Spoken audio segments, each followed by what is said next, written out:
প্ৰভু প্ৰেমানন্দক দেখিলে সেয়া কৰে ভক্তই। প্ৰভু ধৰ্মীয় কামত কৰবালৈ গলে মাটিত ধৰি পৰে বুলি পাৰি দিয়ে গামোচা। পিছে এইজন প্ৰভু প্ৰেমানন্দ এইবাৰ বিদেশ ভ্ৰমণলৈ যাওঁতে পিন্ধিছে পেণ্ট চাৰ্ট 17,000 টকীয়া জোতা। ইতিমধ্যে বিদেশ ভ্ৰমণত প্ৰভু প্ৰেমানন্দই কৰা ফটোশ্বট সামাজিক মাধ্যমত ভাইৰেল হৈ পৰিছে। তাকে দেখি বহুজনে প্ৰভুক লৈ প্ৰস্তুত কৰিছে ভিন্ন ধৰণৰ মিম।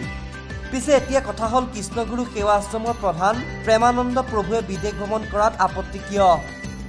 সেৱা আশ্ৰমৰ পোছাক আৰু ফুৰিবলৈ যোৱা পোছাকৰ মাজত পাৰ্থক্যৰ বাবেই হৈচৈ লাগিছে নেকি ছ'চিয়েল মিডিয়াত? এইবাৰে প্ৰথম নহয়, প্ৰতি বছৰে প্ৰভু যায় বিদেশলৈ।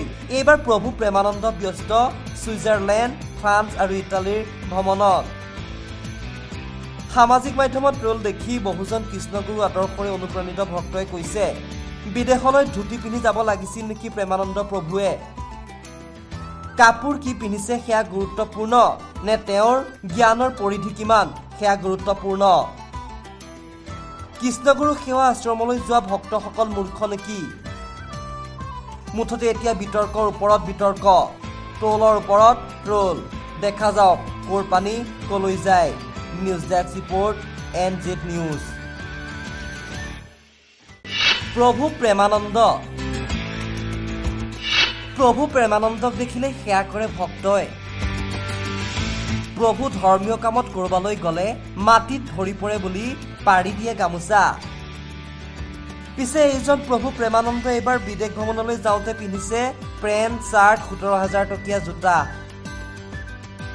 ইতিমধ্যে বিদেশ ভ্ৰমণত প্ৰভু প্ৰেমানন্দই কৰা ফটোশ্বট সামাজিক মাধ্যমত ভাইৰেল হৈ পৰিছে। তাকে দেখি বহুজনে প্ৰভুক লৈ প্ৰস্তুত কৰিছে ভিন্ন ধৰণৰ মিম। পিছে এতিয়া কথা হ'ল কৃষ্ণগুৰু সেৱা আশ্ৰমৰ প্ৰধান প্ৰেমানন্দ প্ৰভুৱে বিদেশ ভ্ৰমণ কৰাত আপত্তি কিয়? সেৱা আশ্ৰমৰ পোছাক আৰু ফুৰিবলৈ যোৱা পোছাকৰ মাজত পাৰ্থক্যৰ বাবেই হৈচৈ লাগিছে নেকি ছ'চিয়েল মিডিয়াত? এইবাৰে প্ৰথম নহয়, প্ৰতি বছৰে প্ৰভু যায় বিদেশলৈ। এইবাৰ প্ৰভু প্ৰেমানন্দ ব্যস্ত ছুইজাৰলেণ্ড, ফ্ৰান্স আৰু ইটালীৰ ভ্ৰমণত।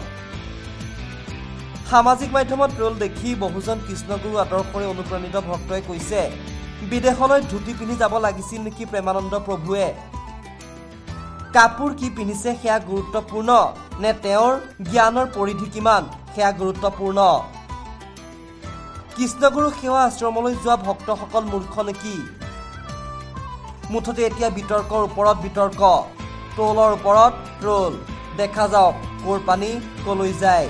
News desk report, NZ news.